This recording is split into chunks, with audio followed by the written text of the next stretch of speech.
Praise the lord. ఈరోజు కీర్తనల గ్రంథం 46వ అధ్యాయాన్ని చదువుకుందాం. దేవుడు మనకు ఆశ్రయం, బలం. అగచాట్లలో ఆయన ఎన్నడూ మనకు తోడు. అందుచేతే భూతలానికి మార్పులు వచ్చినా, సముద్రం లోతుల్లో పర్వతాలు మునిగిపోయినా దానికి మేమేమీ భయపడము. సముద్రం ఘోషించనియ్యి, అలలు నురుగు కట్టనియ్యి, సముద్రం పొంగి పర్వతాలను కదిలించనియ్యి.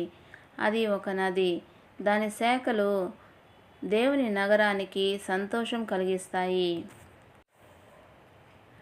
ఆ నగరంలో దేవుడు ఉన్నాడు, దాన్ని ఏదీ కదల్చదు. తెల్లవారగానే దేవుడు దానికి సహాయం చేస్తాడు. జాతులు ఘోషించాయి, రాజ్యాలు కదిలిపోయాయి. ఆయన తన స్వరం వినిపించాడు, భూమి కరిగిపోయింది.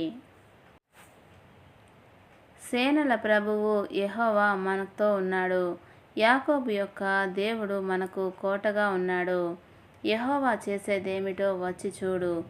ఆయన భూతలంపై శిథిలాలను కలిగించేవాడు. భూమికి ఆ కొన నుంచి ఈ కొన దాకా యుద్ధాలు జరగకుండా ఆపగలవాడు కూడా ఆయనే. విండ్లను విరుస్తాడు, ఈటెలను తెంచివేస్తాడు, రథాలను కాల్చివేస్తాడు. దేవుడు ఇలా అంటాడు, ఊరుకోండి, నేనే దేవుణ్ణి తెలుసుకోండి.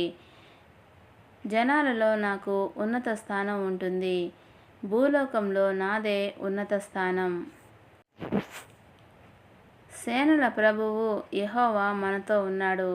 యాకోబు యొక్క దేవుడు మనకు కోటగా ఉన్నాడు. దేవుడి పరిశుద్ధ వాక్యమును దీవించునుగాక. ఆమేన్.